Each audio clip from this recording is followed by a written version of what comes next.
right, thank you, Carrie. And our top story right now is what you just mentioned there. All lanes blocked right now on the eastbound 401 near Guelph line in Milton for that tractor-trailer fire. We can tell you that some traffic is getting by, but only on that left shoulder, and a massive backup right now as people try to head east. It could be 2 hours before this reopens. This is the fourth major closure in that stretch of roadway between Cambridge and Milton in the last week. And coming up in just a few minutes, we're going to be talking to Sergeant Carrie Schmidt with the OPP to talk a little bit about what's been happening over the last week and also on an update on this crash here. One man is under arrest in connection with the city's latest murder after a woman stabbed to death. Our Tammy Sutherland live at the scene now, which is on Thorncliffe near Overley. Tammy.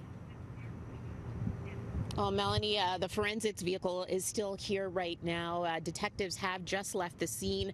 The murder here happened on the fourth floor of the building, according to Toronto police here at 58 Thorncliffe Park Drive. It was just after midnight that police received a call from neighbors saying that they heard some commotion.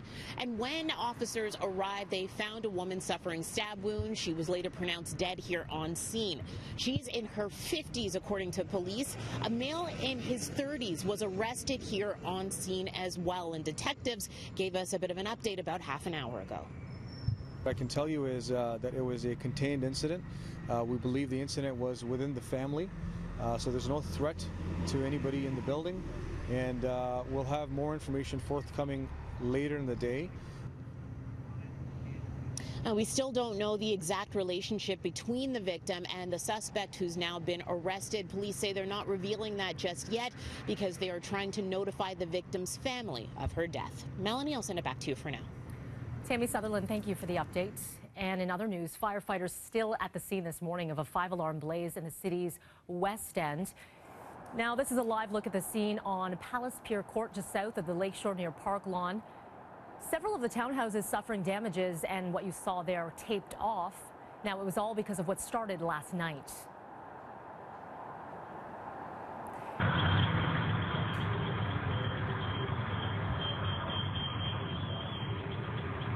This here viewer video of the 5-alarm townhouse fire that erupted just after 6 last night, forcing people from their homes. It appears to have started in one of the upper floors of one of those homes. The residents of 4 units still not allowed back in, and a district chief suffering a serious medical incident while at the fire. He was rushed to hospital and is now listed in stable condition. There were no other injuries reported and still no update on a dollar damage. The exact cause is still being determined.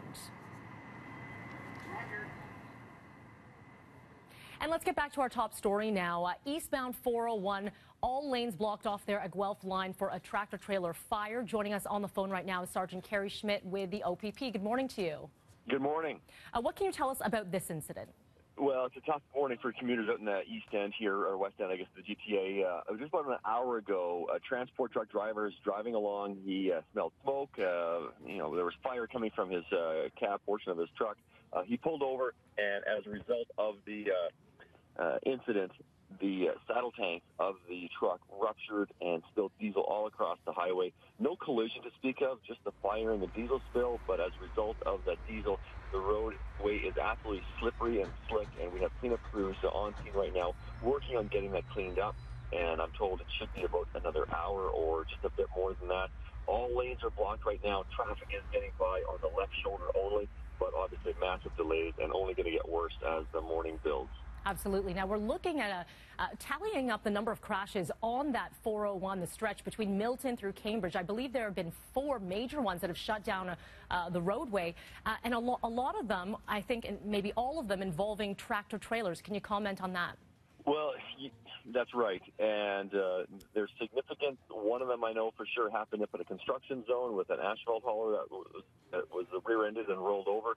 Another one where a disabled transport truck was hit by another one, setting off a chain reaction. It's just been a trouble area there, I guess, with collisions involving transport. And the problem is when we're dealing with large vehicles and commercial vehicles like that, the cleanup times can be so much longer because of the debris, because of the fluid, and getting resources in position there to pick up that kind of a loss or debris. It takes a lot of time, and that's what we're dealing with here again today.